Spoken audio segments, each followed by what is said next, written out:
Llegaba un día de felicidad en el Nuevo Arcángel, victoria del Córdoba, que no perdía, pero necesitaba esa victoria para tranquilizar a la afición blanquiverde. Lo hizo jugando bien y siendo muy superior al Huesca. Ayer estaba precisamente en el palco del Arcángel y hoy se sienta en el plató de Gol a Gol. Nos visita un presidente, el del Córdoba Club de Fútbol, y es un presidente al que ese cargo le viene de familia, porque su padre, Rafael Salinas, fue el que llevó al Córdoba a Primera División. Quizá por eso José Miguel Salinas se ha empeñado en tomar el relevo de su progenitor y lograr que los cordobeses vuelvan a cantar goles en la Liga de las Estrellas. Presidente, buenas noches. Hola, ¿qué hay? Bienvenido a Gol a Gol. ¿Qué tal? ¿Qué hay? Y usted quiere llevar al Córdoba a Primera con el momento económico quizás más difícil de su historia reciente. Explíquemelo. Bueno, aquí tenemos en Córdoba, por cierto, mi padre era José Salinas, digo porque seguro que me estarán viendo ahí algunos, está el apunte biográfico. Familiares, no quiero dejar pasar eso del primer momento. Yo creo que Córdoba es una ciudad que se debate de siempre entre las potencialidades, tantas veces lo hemos oído, y el cómo pasa la potencialidad a la acción. Ahí cuesta más trabajo en Córdoba, ¿no?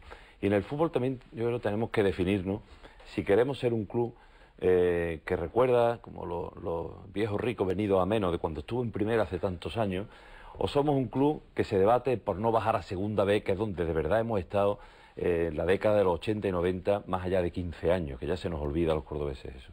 Entonces yo lo primero que al llegar al Córdoba quise tratar es decir, ¿qué identidad le damos a este club? No somos ni de primera, hace ya muchísimos años, ni somos tampoco de segunda B. Y queremos ir a primera, pero tendremos que ir si la afición del Córdoba se hace de primera. En segunda, que es lo que tiene mérito, si conseguimos hacer una afición potente, que es el único camino que le queda al fútbol de la situación económica para poder llegar. Y eso es un viejo... Foto oficial en el Coso de los Califas. Dígame, ¿qué faena es más difícil? ¿La política, con su amplia experiencia, vicepresidente de la Junta, consejero, o el fútbol?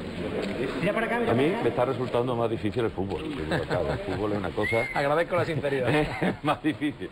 Decía de la Liga de Fútbol el otro día, de la LFP, decía un presidente, dice que esto es una sociedad que tiene juntas generales de accionistas toda la semana. Eso es una sociedad que lo resista, ¿no? Pues eso le pasa al fútbol. Está demasiado en el escaparate para la cantidad de decisiones que hay que tomar, que no son de escaparate, que son decisiones financieras, de empresas, y contar con tanta gente que al final son los que, como tú decías antes, tienen que colar el gol y no desaprovechar las oportunidades, porque ella no está ni Lucas Alcaraz, ni el presidente, no hay nadie, ¿eh? Ahí el remate de cabeza de ellos es el que al final gana el partido. Precisamente este mes de noviembre tienen junta de accionistas. ¿Qué cuentas va a presentar el Córdoba? ¿Pueden estar tranquilos ante el futuro a medio plazo de su club los seguidores blanquiverdes? Lo único que pueden estar tranquilos es que este consejo y con el presidente primero hemos hecho una reducción de gastos al límite posible en las actuales circunstancias de seguir teniendo un Córdoba competitivo para mantenernos y mirando hacia arriba, ¿no? Y en segundo lugar, que vamos a hacer y estamos haciendo desde hace tiempo, dando todos los pasos para que el Córdoba tenga futuro como club. ¿En qué posición va a tener futuro? ¿Más arriba o menos arriba? Eso es lo que nos queda por decidir esta temporada entre todos, entre el Consejo, el propietario, el Grupo Prasa, que se ha dejado la piel durante todos estos años, y el dinero, y toda la ciudad, que es la que tiene al final que decidir qué club quiere tener. Usted ha sido muy claro en sus mensajes. ¿El fútbol profesional gasta más de lo que ingresa, vive por encima de sus posibilidades? Sin duda alguna. Ese es el gran drama, que salvo el Madrid y el Barcelona, tenemos todos los demás. Supongamos que hay mala gestión por parte de algunos consejos, de algunos presidentes, de algunos propietarios, pero tendremos que pararnos a pensar por qué el fútbol andaluz casi entero está en concurso de acreedores. Todos han sido malos gestores, a todos se les va el dinero. Es muy difícil pensar que todo un fútbol esté en concurso de acreedores y los demás pierden y están en una situación de enorme dificultad, como salen a reducir continuamente. Será por una sencilla razón, porque hasta hace poco, hasta que llegó hasta la crisis económica, los clubes en pérdida no se notaba porque había un dueño, un conjunto de accionistas importantes, un promotor, un constructor, los empresarios que han entrado básicamente en el mundo del fútbol, que subvencionaba las pérdidas obtenidas con los ingresos y gastos ordinarios y seguía la temporada, y desde que ha ocurrido eso ya no hay ese dueño del club que pueda poner de 8 a 2 millones de euros, según el caso, para subvencionar las pérdidas.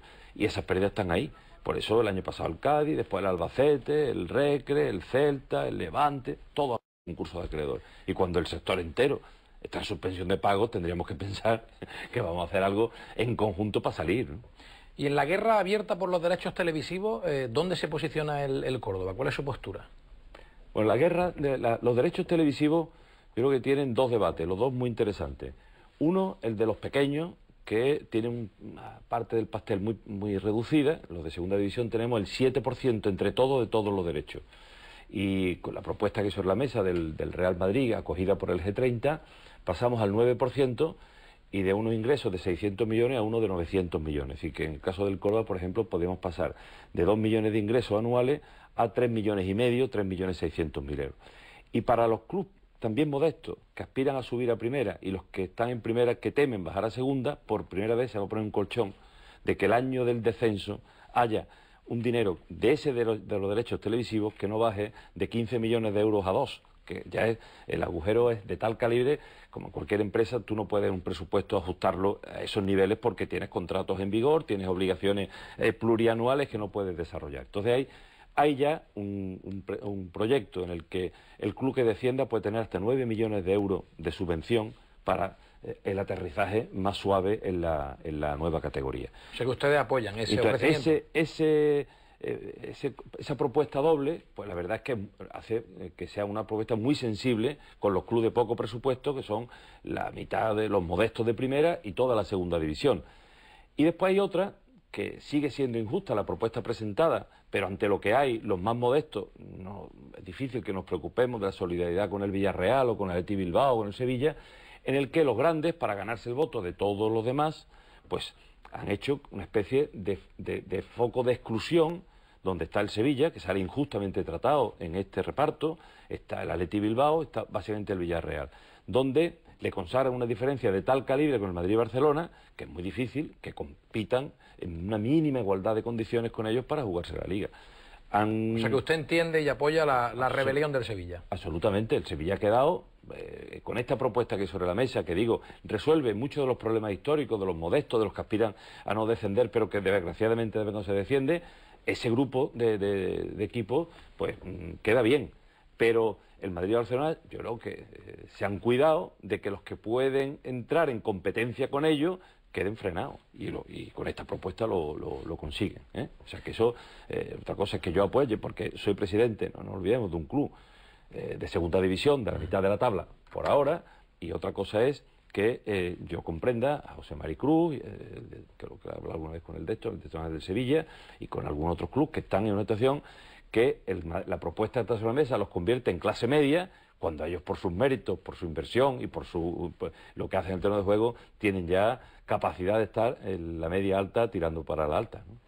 Ya ven que nuestro invitado, el presidente del Córdoba, habla claro, nos va a ilustrar, por ejemplo, en ese debate abierto en el fútbol español y en las cuestiones que ustedes nos planteen en el blog de Gol a Gol, ahí lo tienen en sus pantallas, golagol.canalsur.es, preguntas para José Miguel Salinas, con el que hemos compartido además un día de fútbol. Queríamos saber cómo lo vive un presidente, la presión del cargo, si realmente es un día de nervios, de sufrimiento, y la verdad es que nuestra conclusión, luego verán ese reportaje, es todo lo contrario, que para usted un día de partido es uno más, ¿no? No, lo que pasa es que procuro hacerlo, vivirlo con enorme tranquilidad, pero lo paso francamente mal. La verdad es que ayer, por ejemplo, al final del día había perdido 500 gramos, medio kilo. Y yo no jugué, yo no jugué.